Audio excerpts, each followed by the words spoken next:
bal markaad fiirisid inta badan waxyaabaha dabcan Puntland muddo soo jirtay 20 sanadood maanta kale waxyaabo badan oo musharaxiintu ku ololeeyaan waxa kamid ah soo celinta soo hada qaaday gobolka Sool baa kamid ah oo hadda muddo dheer ka maqan gacanta Puntland marka doorashadu imaado musharaxiintu way ka hadlaan musharax kasta kelmadda ugu horeey u dhahaa gobolka Sool 10 sano markay waxaan leeyahay 5 sano uu joogana uu iska ilaawaa dabcan adigana waxaan ogahay inaad aqoon isu leedihiin hadda madaxweynaha maamulka Soomaaliya inaad aqoon isku leeyahay inaad tihiin bal wax ka dheerinta horta mawaagi hore masahada ana wasaan arkayo hadda ma badna dadka Sool ka hadla iyo Sanaag iyo Cayn iyo ka hadla maxaa yeelay waxay arkeen fashilaad libaaxii la tagay Obritaaliga kariday waa ku ceeb Soomaaliland waxay baratay inay one tool at a time wax la yiraahdo hadba meel qabsato soo socoto marba meel qabsato ilaa January sanadkan madaxweynaha Soomaaliya farmaajo oo garow jooga ay tukaraq yimaadeen marka anigu waxaan iraahdaa tukaraq kama hadlayay labada gaatamo iyo laas caanood iyo oog iyo caynabo iyo dhulka igala hadla dadka in ka horta la yiraahdo waxaaguna waa waxaaga waxayguna waa waxayga ana is xaq dhowrno oo is qiimeeyno oo is ixtiraamno hadii la waayo waxa imaanaysa ninkii roon allow reerka u reen marka dadka Puntland waa dad aad badan waa dad badan waa dad dhaqaale ku filan haysta waa dad geesiina waa dad aan dadka kale ku xadgudbin Soomaalida kale xaq dhowro ixtiraama hadda madaxweynaha Soomaaliland ninka sheegayso Muuse Biixi Cabdi anigu horta aqoonta asagoo aqoon badan ima leh laakiin aniga aqoon badan u leh sababtu waxa weeyaan ciidanka Soomaaliya markaan ahayn isagoo markiisa hore ciidanka cirku ahaa nin geesi ah oo soo dagaalamay oo aad iyo aad loo amaano ayuu ahaa oo dagaaladii Itoobiya iyo Soomaaliya runtii ka soo muuqday diyaarad weyn oo bambar la yiraahdo ku tuurijay diyaaradda bamka dhulka kaarbadka asaga iyo duuliyaal kale ay wada ahaayeen crew bay ahaayeen asaguna ragga ugu muhiimsan buu ahaa geesinimo badan iyo dadaal badan baa kulay uu leeyahay ninkaas oo qofka lagama xasdo waxa dadnimadiisa iyo kartidiisa markii diyaaradahaasi oo afar ah Soomaaliya ay baabi'een raggii qaarna diyaarado kale barteen oo diyaarado kale badan baa dawladdu u wareejisay asagu wuxuu noqday leadershipkii ama hogaamintii wasaaradda gaashaandhigga ayuu ka mid noqday oo xarunta gaashaandhigga ayuu ka shaqeynayay anigu meesha aan ka wada shaqeynay halkaas bay ahayd hadda anigu waxaan doonayaa inaan madaxweyne ka noqdo Puntland almawduuc waxa wala itijaah taani arintii waa isbedeshay maalinkii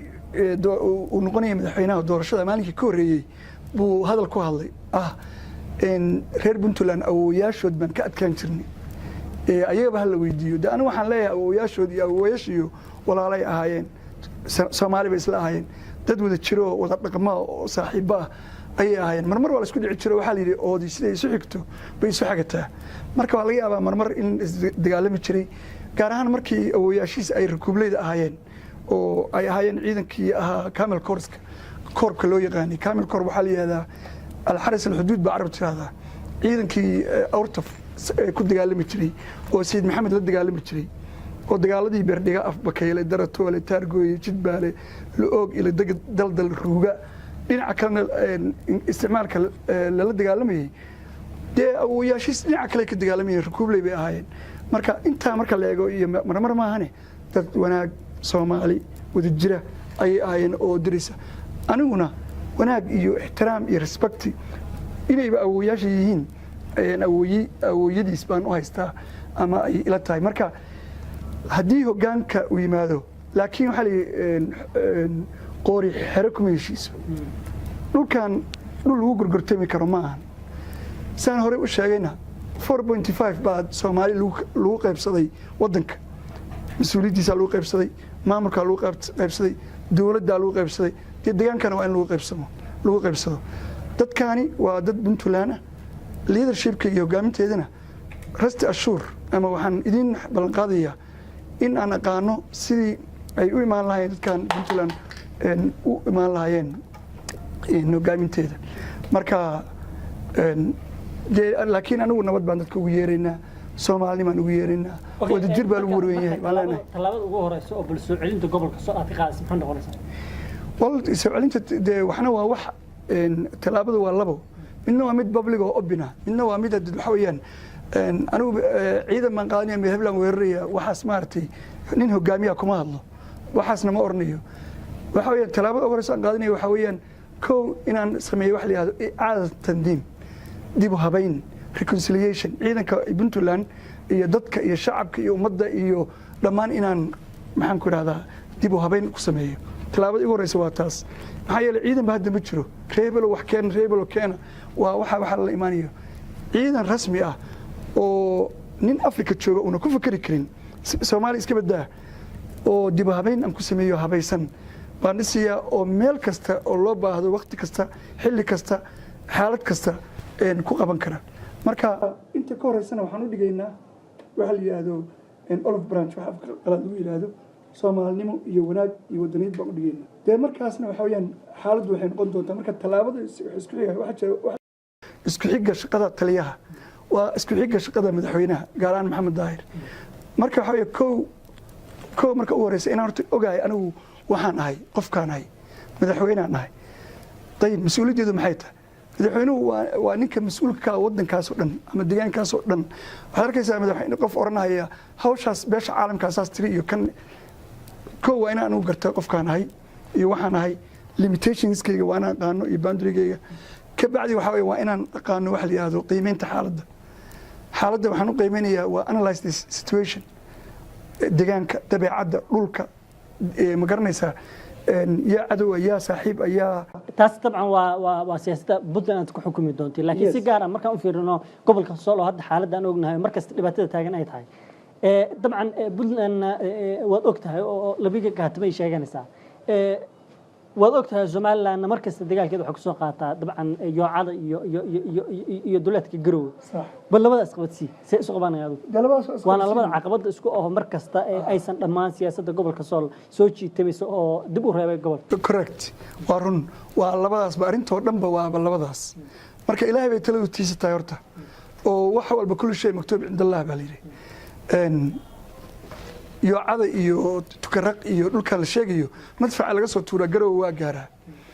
Garowana galgalin bay noqonaysaa caasimad ma noqonayso waxaa nasiib darro ah kuwii Garowe u dhasho madaxda ahaaba waxay ku hayaan walaalaheen Somaliland wada hadal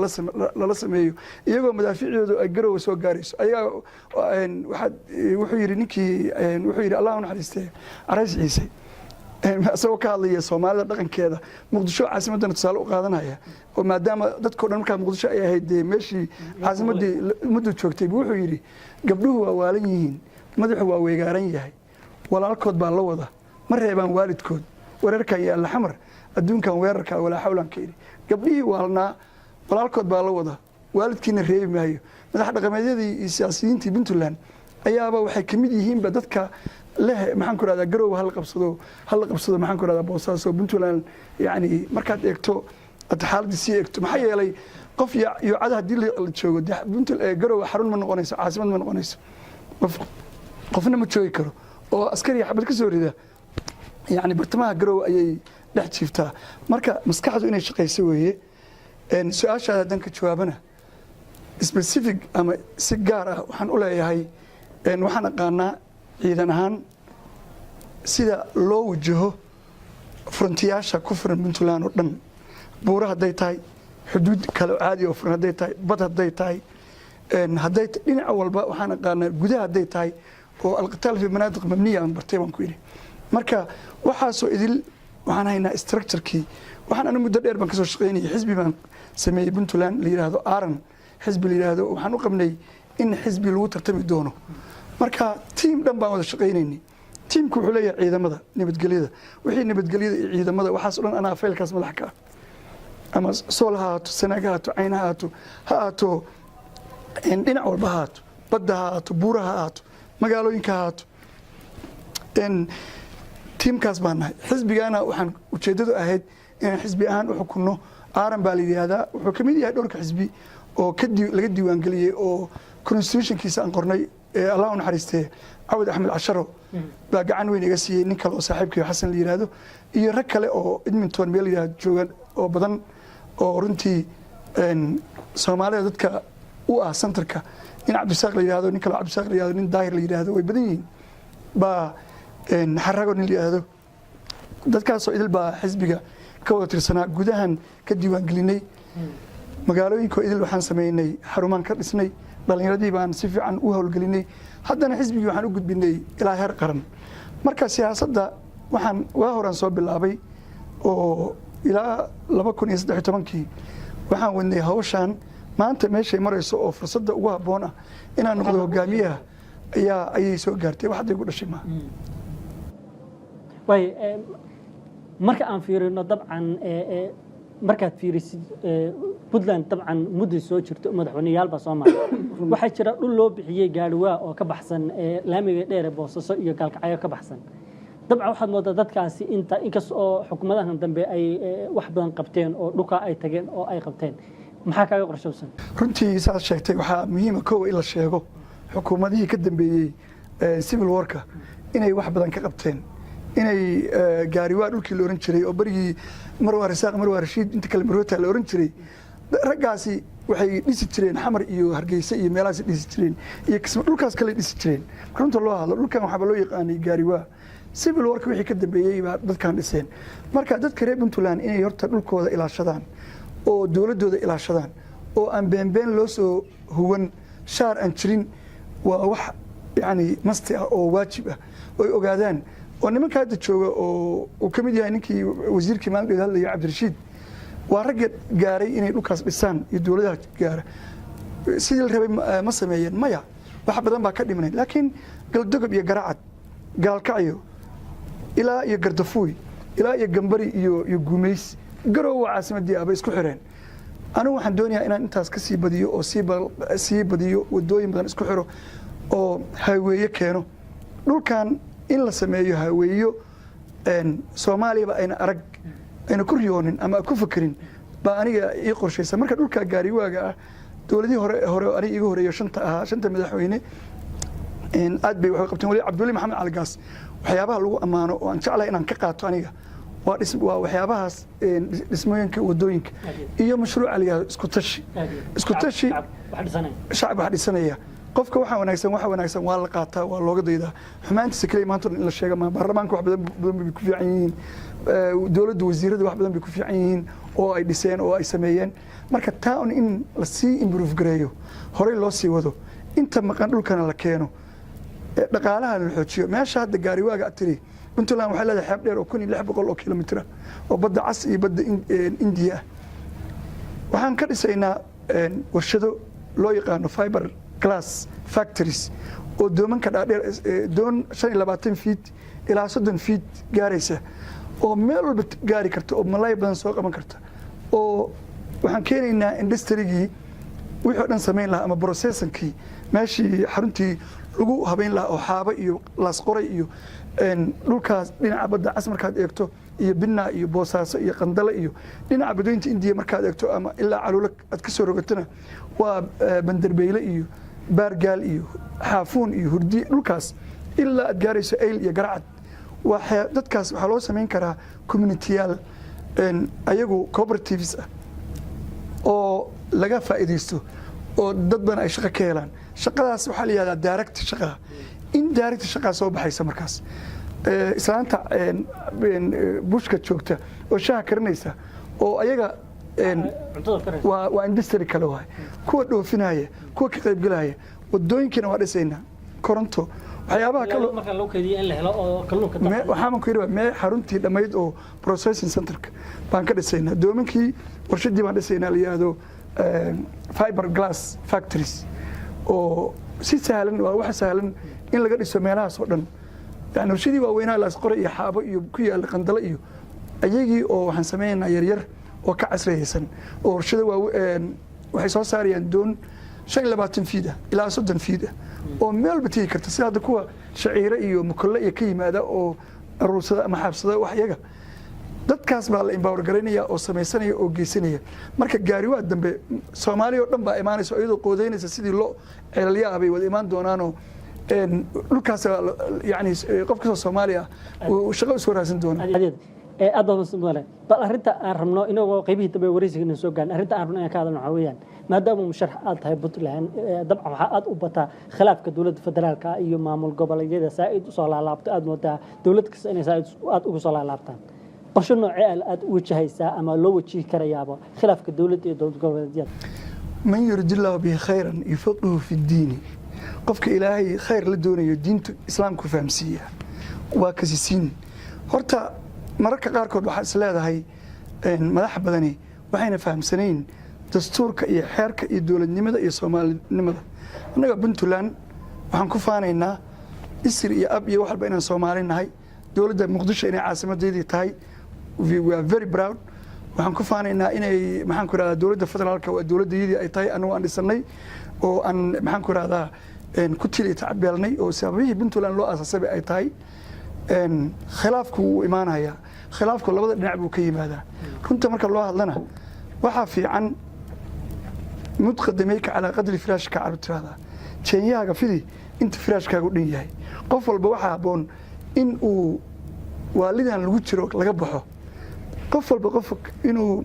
dowladda puntlandna ay ixtiraamto madaxda dowladda sare federaalka xukuuma almarkaziya xukuuma aliqliimiya xukuuma almaxaliya adduunka dhan way ka jirtaa kanaday ka jirtaa meel walbay ka jirtaa dowladda federaalka dowlad goboleedka dowladda hoose waagii hore waxaa badnaan jirtay in dowlad goboleedyadu ay weeraraan dowladda dhexe ama dowladda federaalka laakiin runta haddii loo hadlo hadda waxay u badan tahay dowladdii koraa weeraraysa dowlad goboleedyadii marka maxaan ku rahdaa haddaan tusaale u qaato galmudug oo kale nin oday ah hadda madaxweyne ka ah ninkaas wuu warloor buu soo noqday wuu soo jabhadeeyey wax walbuu soo sameeyey intuu wax dili lahaa iyo intuu wax sameeyey laakiin hadda wuxuu doonayaa inuu legacy ka tago inuu wax wanaagsan iyo soomaalinimo iyo dowlad goboleed fiican oo galmudug liyaado ka tago waaba haygu ahaataba example baa u qaadanaya yani dad baa hadhow xoran doonaan gardara yani maxaa ka doonaysaa dad kale laakiin inagii waa isku xirannahay almu'minu lilmu'mini kalbunyaani yashuddu bacduhu bacdan baa rasuulku yidhi calayhi salaatu wasalaam soomaalidu waa isku xiran tahay marka ninkii wuxuu doonayaa legacy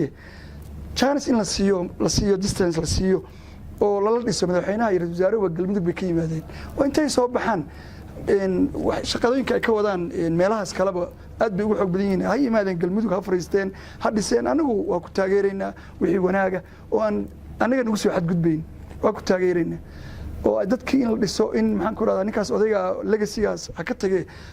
fursadda la siiyo lamidka ah dabcan dadka reer galmudug waxay rabaan inay doortaan weeye annaguna inaan kale ammaan helno weeyo isxaq dhowrno isqadarino oo qofna uuna qofka kale wixiisa uuna is oran si sahlan baad ku qaadan kartaa laakiin aniga puntland waxaan dadka u sheegayaa waxa puntland leedahay qof qaadan kara male inta anigu madaxweyne aan ka ahay si dadban iyo si toosa midna qof u qaadan kara male marka arrimahaas waxaa wanaagsan su-aashaada haddaan usoo noqdo in dowladda federaalka iyo dowlad goboleedyadu isxaq dhowraan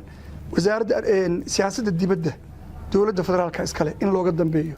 cidday doonaan ayagu ha yidhaahdaan waa la falgelaynaa waa saaxiibbaan lana waa walaalahayagu waa la hadhow soomaaliya baa la xisaabtamaysa laakiin ka dowlad gobol ahaan u ogolow mandatekooda in ay dowladday rabaan ama qatar hala safteen ama imaaraad hala safteen ama dhexdhexaad ha ka noqdeen ayaga in lagu ixtiraamo oo looga dambeeyo lagu xaq dhowro ayaa fiican haddii aad siinayso talo si dadban oo leadership oo hogaamin ah ilaan madaxweynaha dowlad goboleedka iyo madaxweynaha dowladda federaalka ama ra-iisul wasaaraha waa dad wada xiriira waxa anigu kow waxaan bilaabayaa wax la yihahdo secure line of communication in aniga iyo madaxweynaha dowladda federaalka aan toos u wada yeelano oo mar walba cid qofku raba ha ahaadee aan arrimaha degdeg ugu wada hadalno markaas madaxweynaha ruushka iyo maxaan ku rahda madaxweynaha america iyo kuwa goboladiisa dhan way wada leeyihiin ra-iisul wasaaraha canada iyo kuwa dowlad goboleediisa way leeyihiin maxaa anaga noo diidaya wanaag iyo soomaalinimo iyo walaalow samir waxaa jirta hadda in la sheegay marka arrimaha dibadda ciidamada gaashaandhigga anu marka kow waxaan ku yidhi ciidamaan samaynayaa ciidamo waa samaynayaa xoog badan oo kuwa federaalka ka xoog badan laakiin magacaan ka bedelaya waxaan u bixinayaa ciidanka booliiska daraawiishta ma garanaysaa markaas yani anugu ormaya ciidanka xoogga dalka ciidanka xoogga dalka ayagaa iskale dowladda dhexaale mandatekooduna waa difaaca dalka marka badda inay naga difaacaan waa mandatekooda suma moodo inay luntay oo dabcan in iyaga laftooda la dhiso oo dhismaheeda dowladda federaalka keliya ah shuqul kuma lehe dowlad goboleedyadu inay la dhisan oo keligood baa shuqul ku leh maxaa yeelay waa shaqadoodii waxaa la dudumo in la dugsado iyo in la dareensado la iskuma helo inay marna yidhaahdaan waan la kusoo xadgudbayaa marna yidhaahdaan maa nalala dhiso ma ahan ayaga waxaa laga rabaa siyaasadda dibadda ciday rabaan ha taageeraan annagu waa ku taageeraynaa waxaa laga rabaa laakiin ciidankii gaashaandhigga oo Soomaaliya anigu xamar baan dhawaan tagay wasaaradda gaashaandhiggana waa tagay taliska guudna waa tagay labadooda ma isla communicate garayaan oo wasaaraddiina waxay noqotay hay'ad civil ah maxaan ku raraa nimankaana waxay noqdeen ciidan bay noqdeen marka adduunka Soomaaliya markii hore waxay ahaan jirtay taliska guud wasiirka nin ciidamadu ahaan jiray marka way isku dhex jireen hadda laakiin waa la kala saaray 4.5 baa la yiri reebel nin hala keeno reebel ninkii wuxuu keensanayaa qoloba waa dadaalaysa wasaaradda ma arkay anigu wasiirka iyo ku-xigeenkiisa iyo agaasimaha iyo aad u dadaalahayaan oo Soomaalinimo taliskii guudna waa dadaalahayaan laakiin runta marka laga hadlo meel buu socdaa marka waxaa la yiri dameer iyo nin saaran dayma iga deeqda baan anigu hadda taaganahay maxaa yeelay mas'uuliyadaas rag baa iska leh rag baa yiri annaga leh Soomaa ayaga laga doonaya inay ciidanka Soomaaliya dhisaan ilaa 5,000 oo nin bay dhisi karaan hadda ka hor anigu waxaan u soo jeediyay fikradaasna waa fikrad aniga Puntland ka hirgelin doono waxaa jira dad badan oo ciidan ah oo iska haba caagle ciidan aan jirin oo la iska qaadanayo mushaar ciidankaas waxaad u bixisaa ciidanka koowaad الجيش الأول مصر ويلاده دولها دجالك دبعت هذا قالوا دم ويسميان كبعد واحد يسعى عيدا اللي يرادوا عيدا كلابات الجيش الثاني عيدا كاس وعميد هذا بلا بيسيد تتكدأ ذير ولا يرضى وتبر في عنا سيسد وسيدات كرت عيدا كون غنيا كوي هرنا ملو من يسد وحويان لكن واحد ديارنا يسا مستقبل كائن النقدان ضد واحد سمين يسا فيترين وزارتنا بقى سمين يسا أوجارة أو أن هين وزارة الدفاع وزارتها waxay xuquuqdooda naafada kii adaawadiisa mushaarkiisa xaasaskooda ka warqabkooda xanaanadooda ay xoog saaraysaa ayagina waxay noqon doonaan dad ciidankii baraar ku ah oo kuwa ka dambeeya way la jiriyaan way u doodayaan way la socdaan يعني مارتي ومركان لها المؤمن للمؤمن كالبنيان يشد بعد وبعد هجامنتي leadership ما laga rabaa madaxda inay sameeyso marka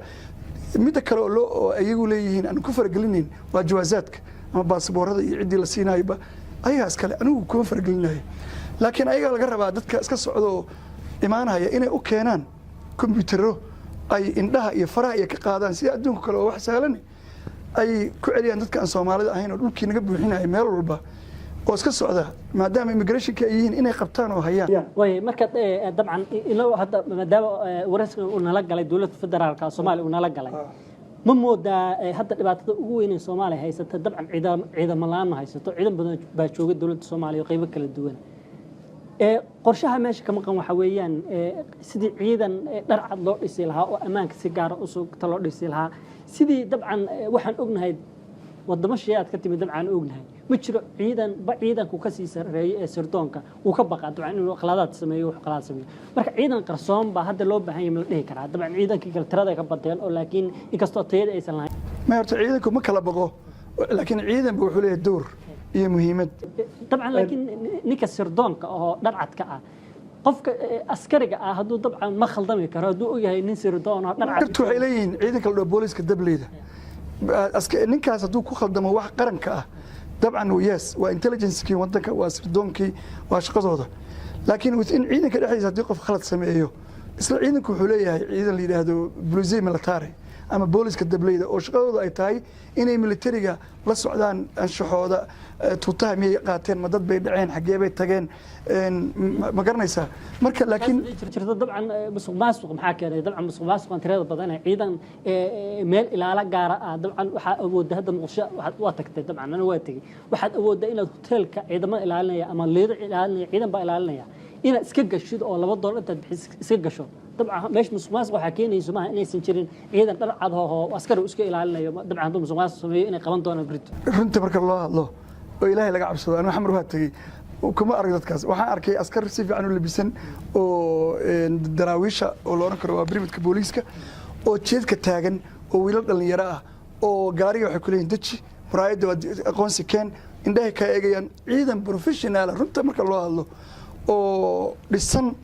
oo wanaagsan baan ku soo arkay oo ciidankii nabad sugidda awl ahaayeen booliska hadda loo wareejiyay dabcan khaladaad waa dhacayaan qarax waa dhacaya dhibaato waa dhacaysaa laakiin ciidanka dawladda hadda oo jooga xamar ilaa waxa la yiri qofka lama caayo yani qofka la iskama caayo wanaagiisa waa la sheegaa xumaantiisana waa la sheegaa marka anigu waxaan ku soo arkay wanaag badan oo askar wadooyinka taagan oo meel walba taagan oo si fiican dharka buud qaba askariga hadduu mar buud qabo una dacas wadan aniga askarigaas waa yani wax kasta loo diri karaayo qiimo badan buu leeyahay laakiin mar hadduu dacas iyo tuuto isku wato ninkaas ciidanka in laga saaro ayaa habboon waxaan jeclahay inaan mid ku noqdo hadii weydiisay oo xiriirka dowlad goboleedka iyo dowladda federaalka nimcawlin nusqaanteeda leh baa layidhi wanaag badan oo ay leeyihiin maan sheegnay dowladda federaalka hadda waxaa runtii aad loogu sheegayaa hebel dowladda wadata iyo dowladda federaalka wadata iyo maxaan ku anigu arrintaas waxaan u arkaa inay tahay khamaarkuna waa xaaraan waxaase ka sii xun intaad qof ku khamaarto in lagaa helo khamaarkii nin aan weligiisba yani maamulna arag waxna xukumi karin dadkuna arkaan fasaadna lacag meelba ku fidinaya haddaad tiraahdo maxaan ku dhahdaa hebel oo kaalay ama ree hebel baad kasii tahay dadkee saasaan kuu taageeraynaa ama waxaan kuu taageeraynaa maxaan ku dhahdaa ama si kalaan ama aaraa kalaan wada leenahay waxaa weeyaan dowladda federaalka umay wanaagsana iyo nidaamka hadday jirto anigu ma lihi 100% bay jirtaaye hadday jirto hadda waxaa lihi kor waayeel oo wada indho soomaalidu waa wada yani wax badan bay sheegaan intaasoo qof baa min 500 oo kula siiya xataa waa maqlaynay kuwa baawre loo geeyey waa maqlaynay laakiin waxaa la yidhi murashaxiintana waxaa laga rabaa safaroo waxna garo waxna gado dadkii naga horreeyey oo xilka hayey oo wasiirada dowladda iyo kuwa hadda jira iyo kuwii ka horreeyey wax badan bay waddanka u qabteen inaan la aflagaadayn sidaan haddaba maqlaynay meelaha qaarkood oo qofka lagu ixtiraamo lagu xaq dhowro waa taas waa reer puntland laakiin dhinaca dowladda federaalka khamaar ha ciyaarin laakiin haddaad ciyaarto khamaarkii xaaraanta ah oo lagaa helo soo kama xuma marka taana waxaad ula jeedaa dabcan musharax intay meesha keeneen musharaxii ma anigu ma lihi musharax baa laka yani waxaan ku leeyahay intaad nimaan waxba ahayn aan ku weydiinayo dabcan ugu dambeyntii aan ku weydiinayo waxa weeyaan maadaama federaalka aan aad uga hadalnay hadda dad badan ba waxay ku ammaanayaan in madaxda hadda jirtay federaalku inay isbedel badan oo u badan dhanka xiriirka arrimaha dibadda inay sameeyeen waad aragtaa geeska afrika waxa ka socda oo dabcan madaxweynaha Soomaaliya uu ka qayb galayo dawladdu waxay sameysay sanadkii ugu horeeyay muwaadiniin badan oo Soomaaliyeed oo ku xirnaa dalka dibaddiisa inay laga soo celiyay heshiisyaad ma moodaa in dawladdu isbedel ka sameysay xagga arrimaha dibadda isbedel way ka sameysay weyn dadkaas la soo daayo dhalinyarada ahaan waliba adoo dabadda ka yimi oo xiriirka dibadda dabcan ay dawladda federaalka Soomaaliya dabcan waxa weeyaan dadka dawladda federaalka mararka qaarkood runtii siyaasadda dibadda say uga hadlaan ma habboona yani meel aan lagu dirsan inaad ka hadasho inaad la soo boodo la ordo hebel baan taageeraya asoo ayadoon cidna ku weydiin maartay oo mid iyo laba iyo saddex iyo maartay waa horta laga haboon yahay way ku badan yihiin inay iska daayaan way ku haboon tahay laakiin saan ku sheegay waa jurisdiction-kooda waa nidaamkooda yes wax badan way qabteen oo aad u badan oo u badan niyad dhisid moral soo celin taasuna waa wax muhiim ah dadka in qiimkooda iyo hankooda iyo Soomaalinimada iyo la soo celiyo run sheeg ama been sheeg yani maartay waa jirtaa oo lagama xasdi karo gudahana wax badan bay ka qabteen oo ciidamada hadda aan sheegay oo nidaamsan oo habaysan iyo way sameeyeen anigu aan soo arkay midda Itoobiya iyo geeska Afrika anigu waxaan ku jiraa dad kale kulli anigu waan saan aaminsanahay waxyaabaha qaarkood degdegooda yani badan yani degdega kulli yani in la iska ilaaliyo fiican laakiin haddana aan siino fursad waxa laga yaabaa wax Soomaali u wanaagsan ay ka soo baxaan waa mas'uuliyad ayaga maxamed cabdullaahi farmaajo iyo xasan cali khayre iyo lagula xisaabtami doono mas'uuliyiinta dawladda hadday miro fiican dhaliso laakiin sumcad fiican magac fiican waxyaabo badan oo wanaagsan way keeneen way ugu dambeyntii su'aashada ugu dambeysay aan ku weydiinay waxay tahay dabcan Puntland waxa dooranaya maahan shacabka intaan ognahay waa baarlamaan la soo dooranaya madaxweynaha weeyaan fariintaada aad u diraysid baarlamaanka Puntland wax dooranaya muxuu yahay fariinta baarlamaanka u diraya waa mid aan shacabka u diraya waa mid aan u diraya horta baarlamaanka waxa weeyaan weligood waa ama federal ha ahaado ama dawlad goboleed ha ahaade waa la aflagaadeeya waa la caaya wanaagooda marna lama sheego anigu waxaan hayaa qorshe xoog badan oo baarlamaanka ku saabsan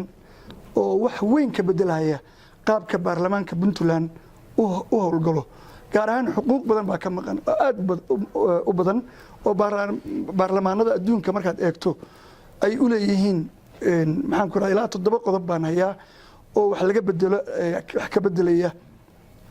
qaabkay u shaqeeyaan meelahay ku shaqeeyaan nabadgelyadooda amnigooda maxaan ku rahdaa ayaga iyo isku xirka meeshay ka yimaadeen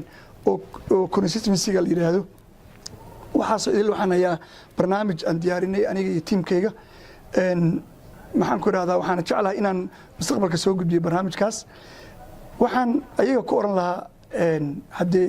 xor u ahaada fikirkiina xalaal ha ahaado codkiina iyo doorashada aad bixinaysaan Puntland badbaadiya maanta badbaadi u baahan tahay doorashada la filayo 2019 ee madaxtinimada aad ku wajahayso muxuu midnimada iyo soo celinta gobolada maqan ee ka maqan Puntland waa waxa iigu horeeya waxaan runtii rabaa aniga oo tixgelinaya Soomaalnimada in walaalaha waqooyi gobolada ay joogaan Sool iyo Sanaag iyo Cayn ay faraha ka qaadaan waa fari lahaa waana ku baaqi lahaa waxa ugu horeeya waxa weeye soo celinta gobolada ka maqan Puntland waxa weeyaan dhisidda ciidan qaran ciidan ay leedahay Puntland leedahay oo maamula oo suga amniga Puntland waxa ugu horeeya dhisidda kaabaha dhaqaalaha waxa ugu horeeya shuruucda dadkooda noolaan karaan sida traafikada caafimaadka amniga waxyaabaha noocaas oo kala dadka waxa jira haddii company caalami laga dhigayo oo China company Mareykan China la geynayo of course China waxa ka shaqeynaya shaqaale China iyo shaqaale Mareykan soo imaanaya in la kood gareeyo la harmoniseeyo la isbaro dhaqankooda waa laga maarmaan dadka Puntland jooga waa in waxyaabaha kala duwan yihiin la kood gareeyo la isbaro oo laga shaqeeyo ugu dambeyntii maxaad u soo jeedin lahayd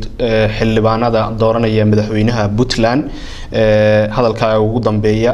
maxaad se kula dardaarmi lahayd shacabka reer Puntland ee ka daawanaya Somali Cable bismillah horta xildhibaanada waxaan kula dardaarmayaa inay Ilaahay ka baqaan inay Rabbi subhanahu wa ta'ala ka baqaan baan kula dardaarmayaa inay ogaadaan inay dhimanayaan inay ogaadaan shacabka ay matalaan inuu ceel ku jiro ceel baan ku jirnaa ama Puntland ha joogeen ama kala joogeen Soomaalidu ceel ku jiraan waxa ku jira ceel siyaasadeed inay ka soo baxana waa laga maarmaan nin baa waxa la wareystay booliis aan jiro 5 sano xidna Kenya ma qaad istiin kale ma garanay xabs ku soo baxay 5 sano xidna waxyaabaha aan xusta waxa kamid ah la yaab kale habeenada kamid ah wada taagan baa gaari nin cabsani wado oo caruur iyo gabar waduma qof dumar oo caruurta oo 6 qof yaa iim waa cabsay ninkaas laalush baan ka qaatay gaariga waa iga tagay muddo ka bacdi baa waxa la soo wacay buu raadiyaha u sito leeyahay 5 qof 7 qof oo gaari saarnaa waxa kor ka maray gaari baa kor ka maray ninkii laalush qaata ee ummadda aan eegin ee Ilaahay eegin waxa ugu horeeya ee ku dhacaya waxa weeye awlaadiisa iyo caafimaadkiisa waxaan fari lahaa ka codsan lahaa inay Ilaahay ka baqaan halka wax cunaan waa wada helaya waana sharfan yihiin waana ku kalsoonay runtii inay go'aan qaadan doonaan yaan ku kalsoonay waayo dhacdo badan ma arkay Soomaalida qoorta lama qabto waxaan qabaa inay fahmi doonaan qaybta iyo la xisaabtanka yaala Puntland inay heeliyaan oo qaranka Puntland u heeliyaan baan qabaa shacabka Puntland waxaan oran lahaa ka soo guura qabiilka hal qoys baatiin gacmaha isqabsada wadankiini bad iyo berri wax nool ma jiraan waxaad u baahan tihiin dadku waxay arkaan waxyaabaha caadiga ee kor ka jira dadka inta badan wax fahansan waxay eegaan waxyaabaha cawaaqibta muuqda aniga waxa ii muuqda jab baa iiga muuqda Soomaaliya ka jira waxaan marka oran lahaa waxa weeyaan jabka ka jira waxa kamid ah badiina sunta lagu shubayo waxaan kaga bahayaa Nugal Valley waxay kamid tahay caalamka meelaha ugu hawada wanaagsan waxaan igu maqaalaa markii aan Soomaaliya tagay dadka wareysto xanuunada ku dhaca hadda kasar baa ugu badan waxa weeyaan waxa isbedel waxa la ii sheego aan arkay oo aan dhageystay dad geel jiro Nugal Valley joogo waxa Nugal joogo oo 20 jiro sokor u dhintay oo geel raaca waxaasi waxa weeyaan waa hawada isbedeshay waa sunta wadanka lagu shubay waa diet keen cunayno waxaynu cunayno waa cuntada la keenayo waa dawada la keenayo waa dhirtii xooluhu cunayeen dhamaatay waa xoolaha la kartoonka la siinayo waxaas oo dhan qofku haduu lacag haysto ama isagu nool yahay Soomaaliga wuxuu yaqaan inta badan inuu kaliya noolaado ma noolaan doontid hadii beedad xumaato shacabka waxaan leeyahay gacmaha isqabsada ka soo guura qabiilka oo qofka aad tiraadaan iimaan buu leeyahay doorta oo ku dhiirigeliya laakiin wiil yaroo dadka iyo waa gadanaya ama cid kale ku daaban ama aan khibrad lahayn ama dhaqanka Soomaalida aqoonin iska ilaaliya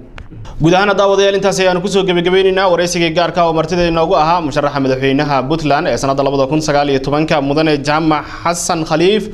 oo aan wax ka weydiinaynay waxyaabaha uu ka qaban doono haddii uu ku soo baxo xilka madaxtinimada Puntland ee sanadda 2019 isagoo waxyaabo balan qaaday waxaan u rajaynaynaa inuu waxyaabo badan ka bedeli doono haddii uu ku soo baxo xilkaasi guud ahaan intaas ayaan ku soo gabagabaynaynaa dhanka farsamada iyo kaamirada waxay ahaayeen Cali Maxamed Abuukar iyo Cabdullaahi Jaamac aniga Cabdullaahi Axmed Cali idila socodsiinaya dib intaan u kulmi doono waraysi kan lamida sidaas iyo nabadgelyo wadaan wax khaldana aniga igu uraysa haddaan wax saxana libteeda iyo abaalkeeda aan cidayla wadaagay taasaan raadinaya oo doorbid wadanaha la yiraahdo maxamed warsame aad baan u salaamaya su'aalihiisa waxaa ka mid ahaa gobollada maqan sharax walba waxa uu ku walaalayaa gobollada maqan especially Sool Sanaag iyo Cayn maxaa kaaga qorshaysan maxaase kaga duwan tahay sharciintii mar walba loo sheegi jiray waxa quruxda badan iyo wanaagga iyo gobollada in la soo celiyo waa su'aal wajiha iyadoo meesha ku jirta waa arrin aad baa loo soo celiyaa su'aalaha noocaas oo kale ah aniga gobollada Sool Sanaag iyo Cayn waxaan ka aaminsanahay aragti ah inay yihiin gobollo istiraatiijig ah oo dhinac walba dhaqaale istiraatiijig u ah amni istiraatiijig u ah siyaasadda istiraatiijig u ah haddii iyaga la lumiyo iyaga la waayo dhaqaalaha Puntlandna waxa uu noqonayaa dhaqaale hooseeya sida haddeer taagan amniga Puntlandna wuxuu noqon doonaa amni daloola sida haddeer taagan siyaasadda Puntlandna waxay noqon doontaa siyaasad aan dhammaystirnayn oo qabyo ah waana aan caddaynayaayo amniga marka laga hadlayo gobollada tani waxa ay ku yaallaan koonayaasha xuduudaha Puntland haddii aysan gacantaada ku jirin oo aadan adigu controlin oo aadan maamulayn waxaa fududaanaysa in cid kasta ay soo marto oo ay ka gudubto oo ay saldhig ka dhigato waxaana daliil idinku furan magaalada Buuhoodle oo ka mid ahay geeska Afrika magaalooyinka ugu amniga badan in ay argagixisadu awood u yeelatay allaha u naxariistay raggii ugu qiimaha badnaa in ay ku dilaan qarax iyo isniidaamin inay ku dilaan waxyaabaha marka daliil ku tahay Buuhoodle gacanta Puntland markay ku jirtay waxay ahayd ama ay ka mid ahay magaalooyinka ugu amniga badan Soomaaliya maantayna waxaynu arkaynaa dhibaatooyinka ka taagan taa marka waxaan rabaa dhinaca amniga dhinaca dhaqaalaha gobollada tan waxaa ilaahay subxaanahu wa tacaala uu ku deeqay khayraad fara badan oo khayraadka Soomaalidu ay ku faanto oo lafdhabarka u ah waxaa mawaashiga loo yaqaano iyo xoolaha nool waxaa ku nool shacab aad u fara badan oo aad istihlaag fara badan sameeya waxaa ka soo dega dekada Boosaaso inteeda badan meesha istihlaaga lagu sameeyo oo shacabka ugu badan ay ku nool yihiin waa deegaanada waxaa marka aan rabnaa inaan iswaafajino deegaanadaas xoolaha Puntland ka dhoofo halkan idinku yimaada waad maalin walba dhayladan tan halka ku cuntaan waxa ay ka yimaadaan majority-gooda horta waa inaad ogaataan Sool Sanaag iyo Cayn waa marka labaad xoolihii la keenay wixii lagu iibiyey iyo dhaqaalihii ka soo baxay wadaacadii lagu iibiyey meesha ay mar labaad ku noqotana waa iyada marka waxaan oran karaa dhaqaalaha Puntland waxa ay u tahay laf-dhabar xabadkii ay gabadhu ka sheekaynaysay oo ay tiri halkan lacag badan bay ka joogtaa deegaanada ugu badan ay ka timaado ka soo baxdana waa deegaanada xabagtu waa dhowr nooc xabag waxaa jirta dhulka bariga ka timaada iyo xabag ka timaada gobollada Sool Sanaag iyo Cayn iyo wixii ka shaqeeya marka dhinaca dhaqaalahana sidaasay lafdhabar ugu tahay dhinaca siyaasadda lafdhabar bay u tahay maxaa yeelay maanta gobollada maqan waa gobollada ay sheeganayaan nimanka la yiraahdo Somaliland gobollada ay sheeganayaan oo leeyihiin annagay naga tirsan yihiin xuduudaha iyaga baa ku jira Ingiriisku sameeyay waa gobollada Sool Sanaag Cayn hadday marka maqnaadaan adaa waxaa xaqiijisay oo aad ogolaatay oo raalli ku noqotay aragtidii iyo dalicii Somaliland ay lahayd siyaasiyanna saasay u tahay mid ma garanaysaa aad u adag oo dhib badan iyadana intaasaan kaga jawaabay musharaxiinta maxaa kaga duwan tahayna waxaan leeyahay anigu waxaan soo noqday gudoomiye gobol 2 teeran baan soo noqday waxaa tiin dad aqoon leh taariikhda akhriya Maraykanka waa ka warhaysaan madaxweynayaashii soo maray ilaa 44 madaxweyne ahaayeen 17 ka mid waxay ahaayeen guddoomiyayaal gobol bay ahaayeen waxaa ka mid ahaa Reagan waxaa ka mid ahaa George W. Bush waxaa ka mid ahaa Clinton waxaasoo dhan waxa ay noqdeen madaxweynayaasha ugu maamulka wanaagsanaa because waxay ahaayeen madaxweynayaal la soo tijaabiyey oo markii hore madaxweyne yar noqday oo la ogolaaday oo shaqadiisii ku filaaday isagana experience ka helay markii uu tii weyneed noqdayna dee waxay u noqotay nin ma garanaysaa jimicsiga iyo jiimka haddaad marka hore aad soo samaysay bushaab 10 bushaab oo 20 lagaa rabay marka labaad 20 ka tagtana waxaad ku samaynaysaa daqiiqadaad ku samaynaysaa taasaan marka waxaan oran karaa taasa ugu muhiimsan talabaad in raacdana waxa weeye kalsoonida aan ku qabo baasaboorka Soomaaliga ah xilligaa jiray laga fahmi jiray oo qurba joogta ay wareerin jirtay oo oran jirtay aan Soomaali Canadian aan Soomaali UK maanta marka aad tiraahdo adigu waxaa tahay Swedish baa tahay xagga isaga ku leeyahay wallahi 4 sano waddanka joogay marka alxamdulillah maanta sharaf bay noo tahay in aan baasaboorka Soomaaliga aan ku kalsoonayn maanta inaan ku faanayno oo aanan cid kale u fuduucayn oo aanan cid kale aysan kala nala wadaagin dadka iyaga iyo dalka iyagana aan ku tarkiino aad u mahadsanyahay mudanahaas su'aasha gabadh aan magaceeda sheeginayna weydiisay inkastoo ay qayb iga baxsatay waxaa ka mid ah su'aalaheeda maxaa kaaga qorshaysan xiriirka federaalka waxaan oran karaa xiriirka federaalka waa arrin muhiim ah su'aalo badan oo layga weydiiyey iyo kulamo badan oo aan qabtayna aad baan u faahfaahiyey xiriirka federaalka maaha inaan cid ugu hiirinayno maaha inaanu cid ku soo dhawaysanayno maaha inaanu cid ku codcodanayno maaha inaanu dana gaara ka leenahay waa wax waajiboo dastuuriya Puntland iyadaa federaalka hooye u ahayd oo dhistay inay ilaaliso oo ay garbaha ka qabato ay dhinac istaagto cadowga iyo turanturada ay ka ilaalisana iyaday waajib ku tahay waana qodob dastuuriya wixii aanu ku leenahay federaalka oo xuquuqa waa ka qaadanaynaa wixii waajibna u ah oo inaanu ku garab galno ay waajib tahayna waanu ogolaanaynaa waana kula shaqaynaynaa mana noqonayno challenge federaalka dhinac orda shaqada waa la kala leeyahay awoodahana waa la kala leeyahay maamul goboleed iyo dowlad dhexe baa la kala yahay mas-uuliyadaa la kala leeyahay waxna waa la wadaagaa waxna waa la kala leeyahay iyadana systemka ugu wanaagsan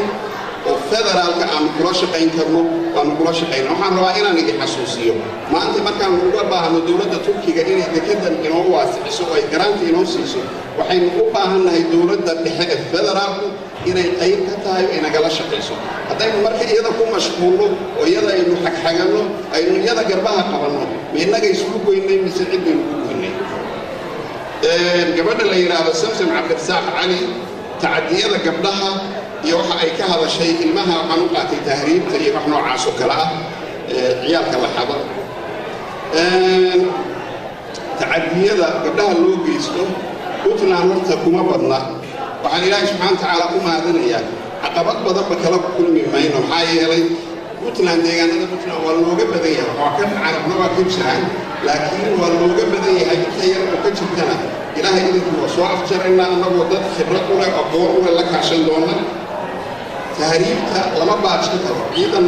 wadda la dhigay iyo ciidan la geeyey xeebaha laguma baajin karo waxaa lagu baajin karaa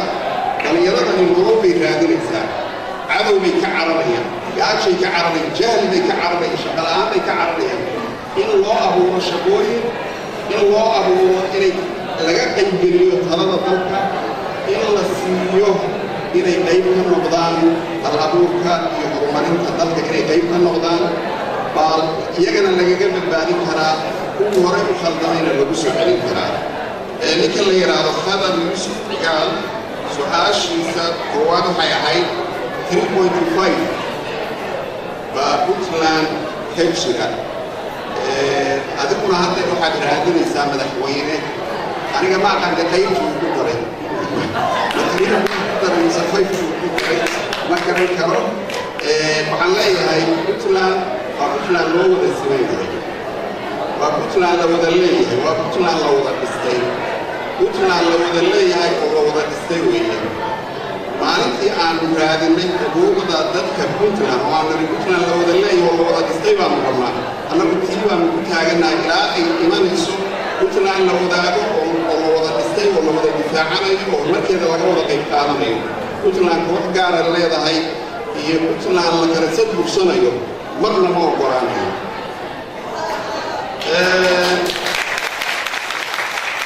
wadanaha la yidhaahdo maxamuud cabdi maxamed su-aalihiisa qayb baa laga yaabaa inay iga baxsadeen waxaan ka xasuustaa maxaa kaaga qorshaysan deegaanada laamiga ka leexsan ma sidii hore laamiga la yaaci jiray baa laamiga u dhigaysaa mise waa ka leexanaysaa laamiga waxaan ugu bishaaraynayaa haddii ilaahay subxaana watacaala igu guuleeyo waxaa ii qorshaysan laamiga intii la dhisi karay waa la dhisay baahi weli waa ka jirtaa laakiin maanta baahida koowaad iyo ta labaad iyo ta saddexaad waxay ka jirtaa deegaanada laamiga ka leexsan waxaana ballan qaadaya haddii ilaahay subxaana watacaala igu guuleeyo deegaanada laamiga ka leexsan anigoo madaxweynaha inaan ku shaqayn doono madaxtooyadu waxay ku taallaa garoowe hoosaaso qarbo iyo gaalkacyo waxaa igu ballana inay tegi doonto madaxtooyadu oo qasriyada madaxtooyada laga dhisi doono buuhoodle taleex laascaanood xudun boocame baran dhahar hadaaftimo caluula iyo deegaanada su-aasha federaalka iyo xiriirkeeda maxaa kaaga qorshaysan waxaa iiga qorshaysan su-aashii horey raacaysaa inaan xiriirka wanaajiyo xuquuqda aanu leenahayna aanu ka qaadano federaalka waajibaadkanna lagu leeyahayna aanu gudano midowda musharaxiinta waxaan malaynayaa jawaabtii hore unbay raacaysaa midowda musharaxiintu waa musharaxiin isku aragti ah isku fikir ah isku siyaasad ah nin walba oo ka mida waa musharax nin walba oo ka mida kursigaasuu raadinaya laakiin waxyaaba qaasi mushtarak ah oo ay wadaagaan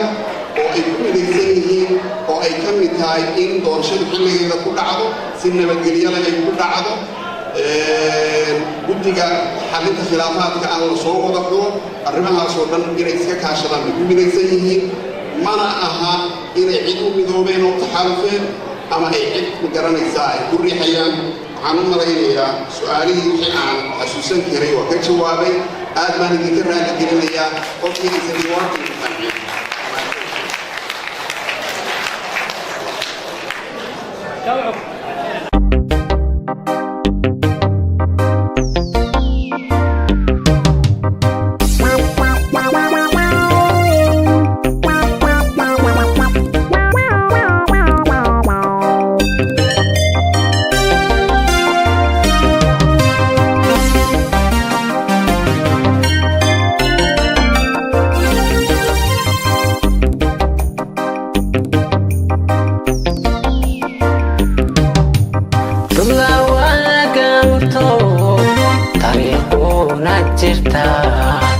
haddana waa gaabiso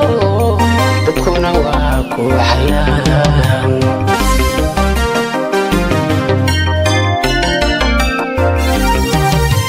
dadlaa waa gaabito tariiquna jirta haddana waa gaabiso dadkuna waa ku xayaan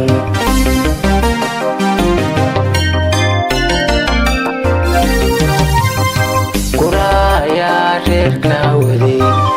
iyagu ku hoobayay lacag xilkii loo soo gartana dantoodii ugu ka baday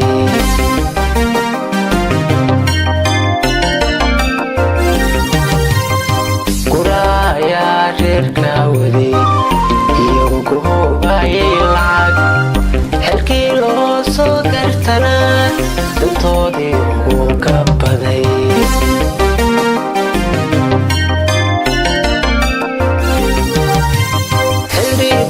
garashada adkayso codkaaga gabooda taagin xaqaaga gudu hagaaji shacabka geedigooda fiiri garyaqaan xabdisameedna dooro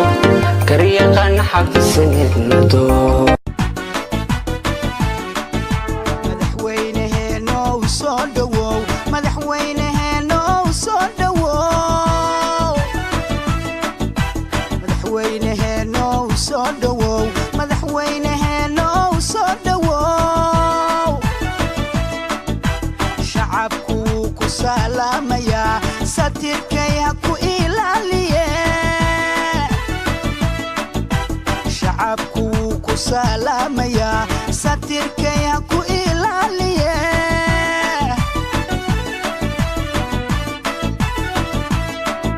سعد القرحانيو سناني عدالة بان سعد القرحانيو سناني عدالة بان كما وذا سوغيناي سلقيقاقو وشرفي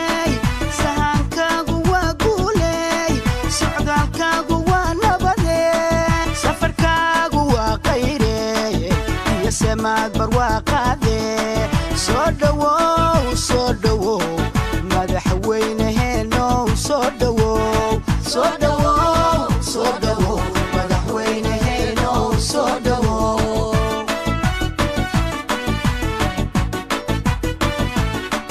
ومكان سنة بدن سلعيو دبسو مريي ومكان سنة بدن سلعيو دبسو مريي adigay ku sugayaano ku sacaabatumayaane adigay ku sugayaano ku sacaabatumayaane soo dhawow madaxweynaheeno soo dhawow soo dhawow soo dhawow madaxweynaheeno soo dhawow soo dhawow soo dhawow madaxweynaheeno soo dhawow soo dhawow soo dhawow madaxweynaheeno soo dhawow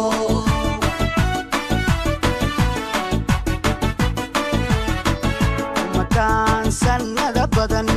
silciyo dhib soo marayay makaan sannada badan silciyo dhib soo marayay adigay ku sugayaano ku sacaabatumayaane adigay ku sugayaano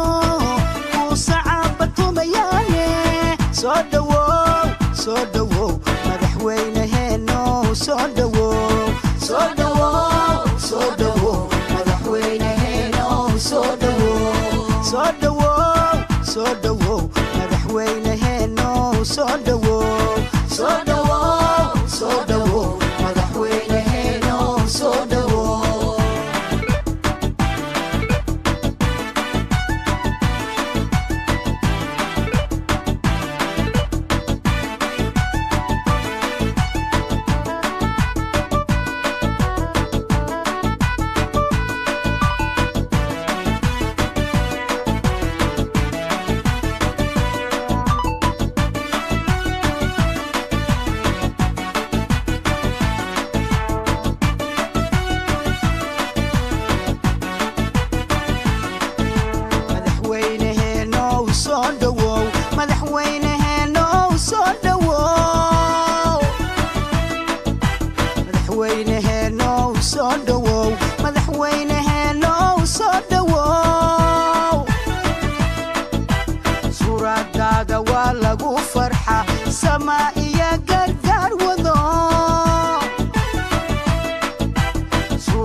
سماها وذي صومالي ذا مذيايو